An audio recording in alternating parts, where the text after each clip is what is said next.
राष्ट्रवादी काँग्रेस शरद पवार गटाचे नेते जितेंद्र आव्हाड यांनी ट्विट करत अंबाजोगाईतील एका महिला वकिलाला मारहाण झाल्याची माहिती दिली होती। सनगाव येथील या ॲडव्होकेट ज्ञानेश्वरी अंजान असे या महिलेचं नाव आहे।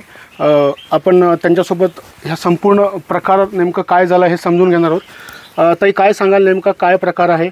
काल आव्हाड साहेबांनी ट्विट करत माहिती दिली आहे। सर, 23 फेब्रुवारी 2023 रोजी इथे गावात जे मंदिर आहे त्याच्यावरच्या भोंग्यांचा आवाज अतिशय तीव्र होता आणि मला अभ्यास करायला कॉन्सन्ट्रेशन लागत नव्हतं माझं।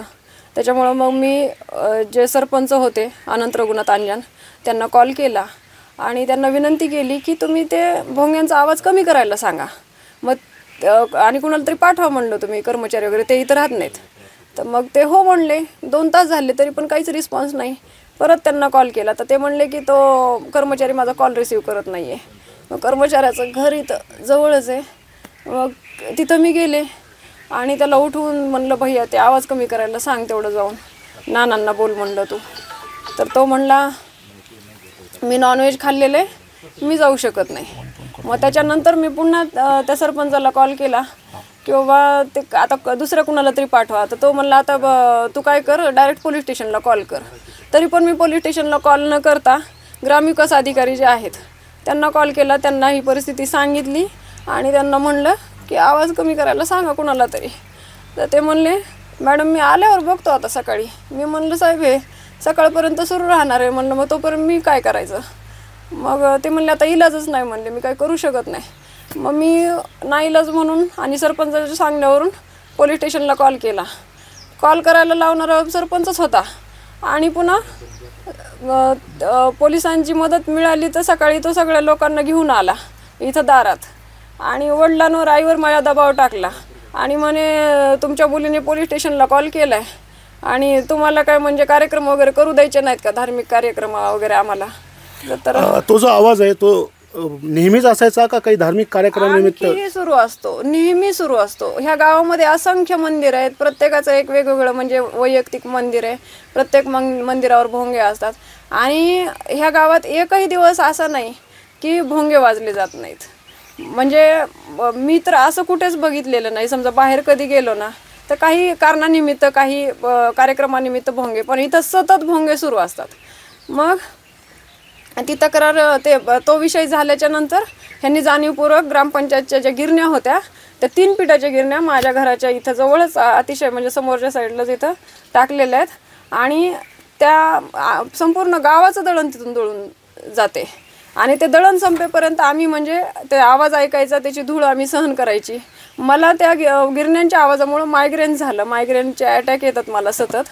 आता 2.5 वर्ष झाले जवळजवळ की मी डोक्याच्या आजाराने खूप परेशान आहे। मला ॲलर्जिक सर्दी आणि असंख्य वेगवेगळे, आता मायग्रेन झाल्याच्या नंतर बॅक पेन येतो, हे सगळंच म्हणजे काही ना काही असे असंख्य असे आजार जडलेले आहेत मला आणि त्याचा इलाज काहीच होत नाही। डॉक्टरांनी हात टेकले की, कारण कसं आहे की गोळी खाल्ल्याच्या नंतर राहील, पण ज्यावेळेस ते आवाज मला ऐकावासा वाटत नाही आणि तो आवाज मला ऐकावा म्हणजे हे ऐकवतायत जाणीवपूर्वक मला ऐकायला भाग पाडतायत, तर मग तेव्हा माझं डोकं आणखी दुखायला सुरू होतंच। मग किती वेळ आपण गोळ्या खाणार?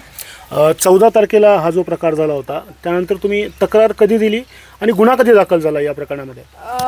14 तारखेला मला पोलिसांनी दवाखान्यात नेलं होतं आणि माझा जबाब तिथं घेतला होता। मग त्याच्यानंतर गुन्हा FIRची कॉपी काय माझ्याकडे नाही आहे, कधी नोंद झाला त्याबद्दल मला काही कल्पना नाही। नेमकं मागणी काय असणार तुमची आता शासनाकडे एकंदरीत हा सर्व प्रकार बघता? पहिली गोष्ट तर ह्या गिरण्या माझ्या घराच्या समोरच्या उचला, भोंग्यांवरती कारवाई करा। भोंगे पण म्हणजे जे काही नियमानुसार ज्यांना परवाना आहे त्यांनाच वाजवण्याचं म्हणजे हे करा आणि त्या लोकांचा जामीन होऊ देऊ नका।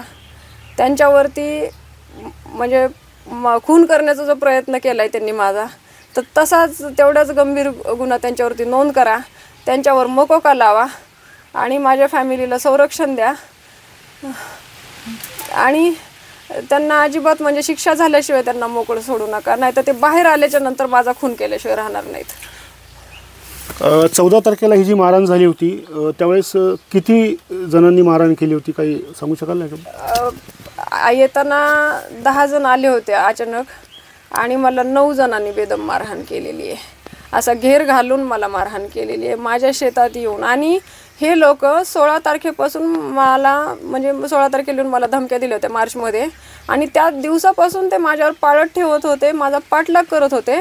म्हणून मी कसं बसं जाऊन पोलीस स्टेशनला अर्ज दिला होता त्या लोकांच्या विरोधात 20 तारखेला मार्चच्या, आणि त्याच्यामध्ये कारवाई होऊन सुद्धा ह्या लोकांनी मला मारले. मग आता जर का हे लोक जामिनावर सुटले तर बाहेर येऊन माझा खून करतील, पुन्हा जातील जेलमध्ये, त्यांना फरक पडत नाही. त्याच्यामुळे ह्यांना बाहेर निघू देऊ नका एवढी शासनाला माझी विनंती आहे. आणि हा अन्याय थांबवा, माझ्या फॅमिलीला खूप त्रास होतोय. नक्कीच. तर या होत्या ॲडव्होकेट ज्ञानेश्वरी अंजान. हा जो काही सर्व प्रकार होता त्यांनी सविस्तर या ठिकाणी सांगितलेला आहे, आणि आरोपी जे आहेत यांच्यावर कडक कारवाई देखील करण्यात यावी अशी त्यांनी मागणी देखील केलेली आहे. कॅमेरामॅन प्रमोद जोशीसह मी स्वानंद पाटील, सनगाव, बीड. एबीपी माझा, उघडा डोळे बघा नीट.